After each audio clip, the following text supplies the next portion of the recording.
Minister, welcome to the program. You've taken a different approach with this arts package to some of the other government support packages that are out there.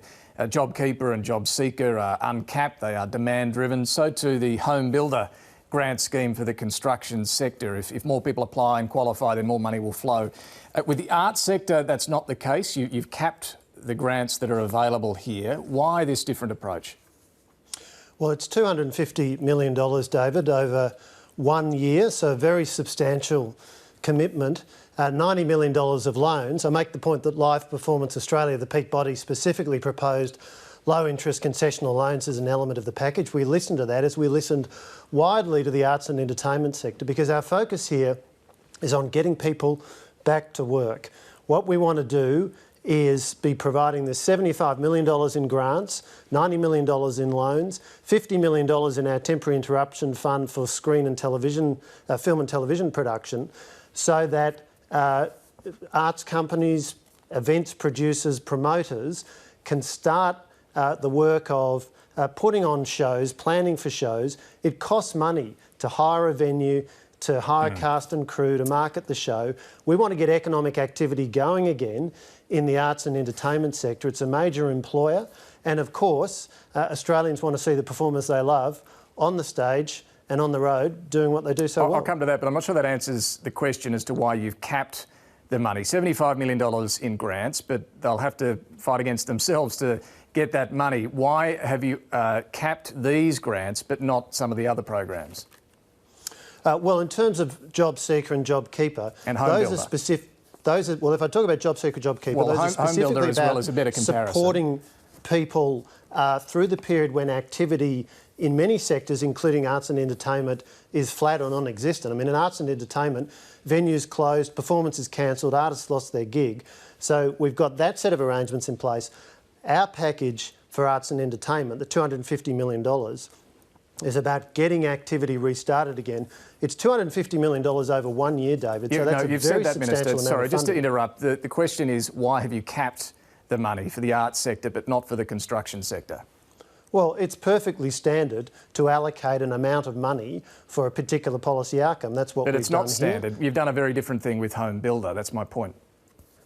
Well, look, Home Builder addresses one set of issues. Construction. The arts and entertainment package addresses another set of issues.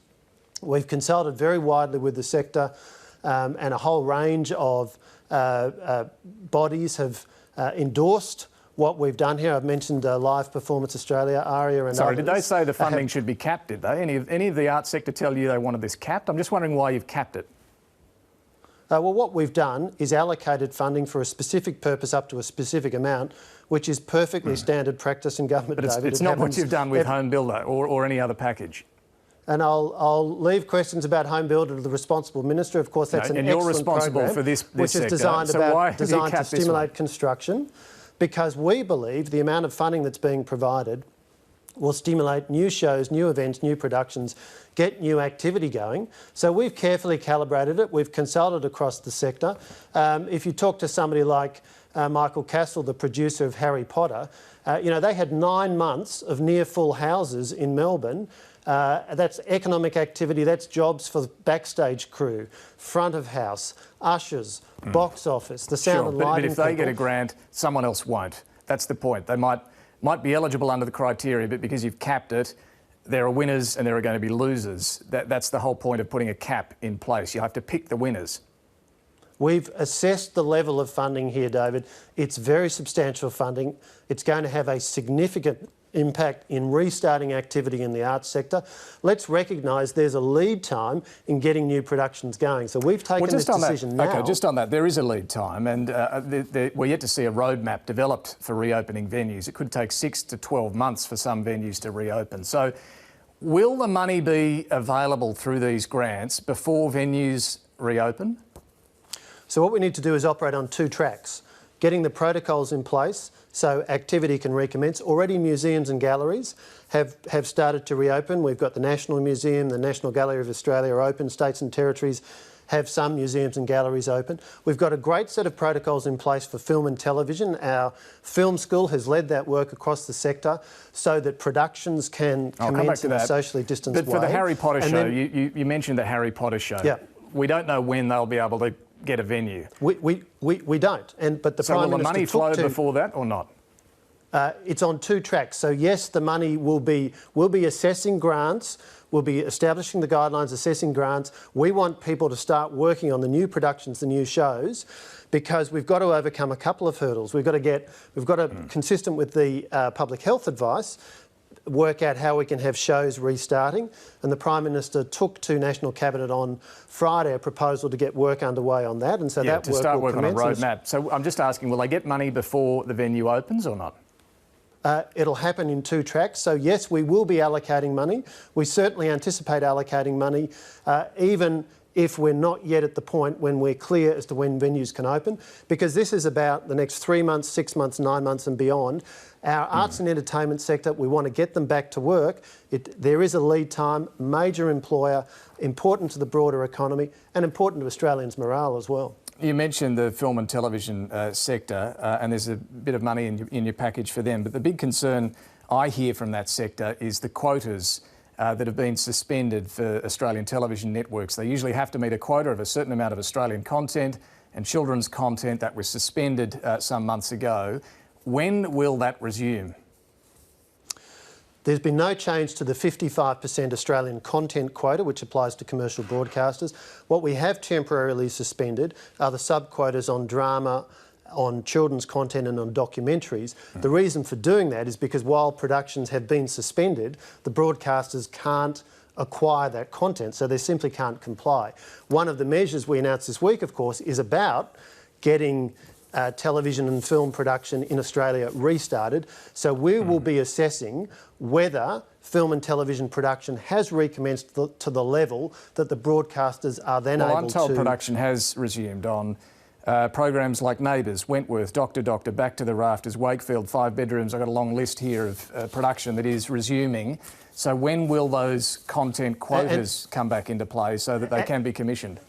And it's a very good thing that production is recommencing, and the measures we announced this week will stimulate more production. But what about the quotas? When will they be back? Well, we will review that, and I said at the time we made that announcement that we'd make a decision before the end of this year as to whether it would be for this calendar year or whether it would extend to the next calendar year. OK, but you appreciate you need to produce something this year if it's going to be on the screen next year. So will there be a quota next year? Can I make one other point, David? We've also got a substantial piece of work underway with an options paper from Screen Australia and the ACE, Australian Communications and Media Authority, on what our arrangements are in relation to supporting Australian content. A range of options being considered.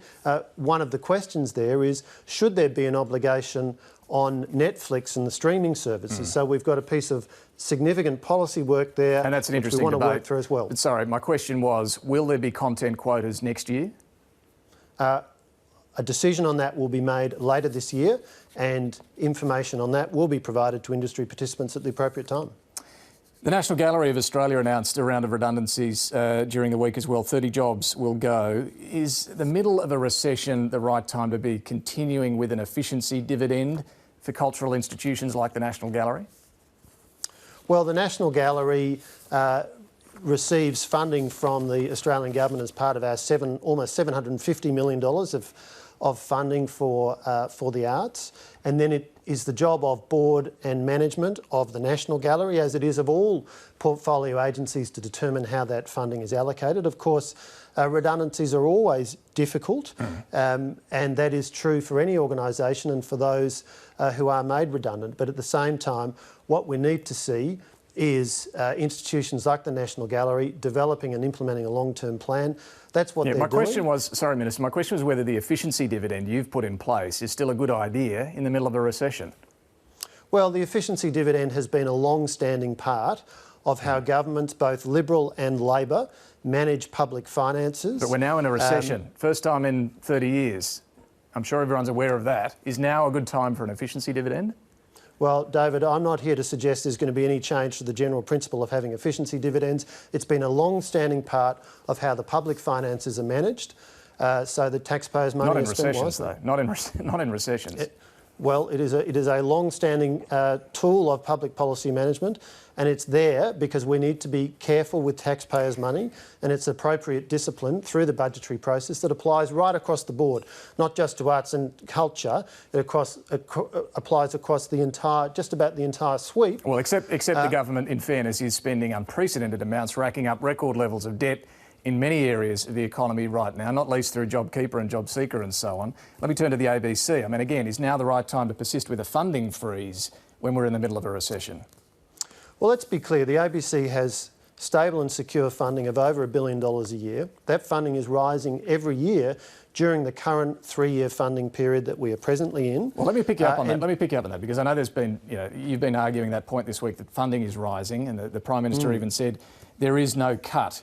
Let me read from the 2018-19 budget, which talks about the saving that was being made in the ABC budget of $83.7 million. The budget paper says, and I quote, "This measure reduces funding to the ABC by $14.6 million this financial year, $27.8 million next financial year, $41.3 million. It says reduces funding. Is the budget paper correct?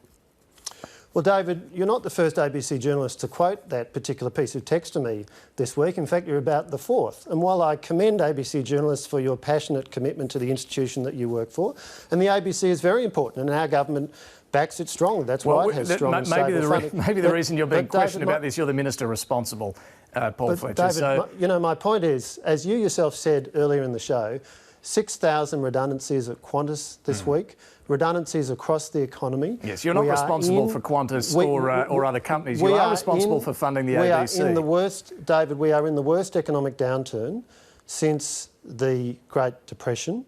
So I think it's appropriate to keep this in context. We have secure and increasing funding for the ABC. OK, but again, the budget paper says reduces funding.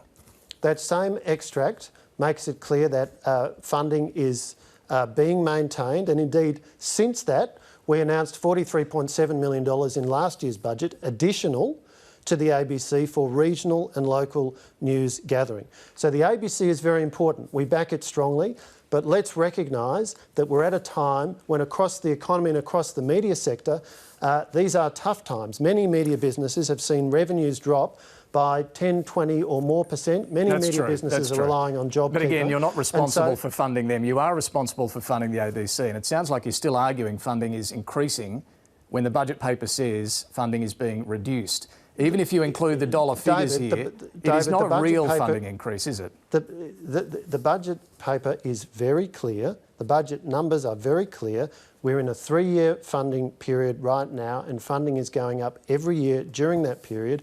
The ABC receives more funding now not in real terms, than we came to government in 2013. Let's not be tricky here. The funding increase is so small. It's less than 0.3%. In real terms, that's not an increase, is it? David, the ABC has stable and growing funding, which no other media organisation in the country has. So while we can debate the technicalities, let's focus on the big issue here. There is significant funding for the ABC because what it does is important. That's why we back it. I welcome the ABC's 5-year plan this week, which said there'll be a greater commitment to outer urban, suburban and regional areas. I welcome the commitment that 75% of employees will be outside of Ultimo, because Sydney is not Australia and Ultimo is not Sydney. We need the ABC to reflect all Australians. OK, just on that point, the ABC Managing Director, David Anderson, wrote to you in March after the bushfires, the Black Summer bushfires. He requested specific funding for regional services. Now, I've been told by your National Party Cabinet colleagues that they were not made aware of this request. Why not? David, agencies within a minister's portfolio routinely put proposals. That's as it should be. Not every proposal that comes forward gets supported, but let me make it clear. The ABC has done very important work and will continue to do very important work in regional Australia. It's got over 50 bureaus around the country, be it Bundaberg or Alice Springs or Toowoomba, to mention 3 that I've been in the last couple of years, and there are many more. And indeed, in its 5-year strategic plan, the ABC talks about how it is going to be using its very substantial existing funding to continue to serve regional Australia. Can I make the Okay, point but there are too? concerns about this. I mean, the New South Wales Nationals leader and Deputy Premier John Barilaro has written to the Prime Minister and the Deputy Prime Minister. I've got a copy of his letter here. He says, to ignore this funding request for regional areas is incomprehensible. He says, I write to you both urgently requesting the budget cuts on the ABC be reversed because of the devastating impact this will have on regional Australia. What's your response to John Barilaro? I'd say two things. There is no cut. I make the point again. Funding is stable and rising in this current 3-year period. Second point I'd make is we need to look at both commercial media and the ABC. Both sectors providing very important service to regional communities. We've got the $50 million public interest news gathering program, public interest news gathering in regional Australia for television, radio and newspapers. We've completed the assessment of the grant applications. I can announce today that the recipients of that funding will be informed today that they'll be receiving funding. There's $20 million going to regional commercial television. How have you chosen which journalists in regional areas are getting money, given the government's well-documented problems with grant schemes, the Auditor General, of course, exposing those with the sports rorts? How have you decided which journalists in which areas are going to get government money? So the funding goes to broadcasters and newspapers. We've received applications. There are clear grant guidelines which link the amount of funding to the revenue of the organisation. So over 90 newspaper publishers funded, 5 television broadcasters, 17 radio broadcasters. That funding will start to flow into bank accounts in early July as soon as the grant agreements are agreed. If newspaper titles have been suspended, publication must recommence before the funding flows.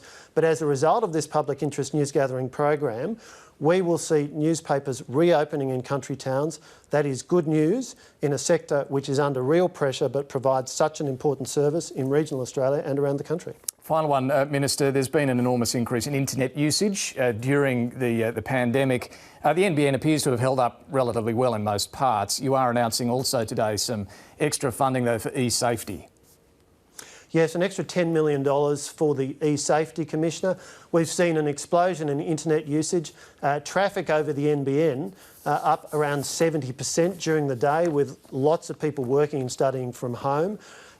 In the main, the extra internet usage is a very good thing. A small proportion of human interactions online are bad ones, as offline interactions are. That's why the e-safety commissioner is there to support Australians who've been the victim of cyberbullying, unauthorised sharing of intimate images and so on. esafety.gov.au, lots of good practical tips, and additional $10 million of funding from the Morrison government for their important work. Paul Fletcher, thanks for joining us. Thanks very much.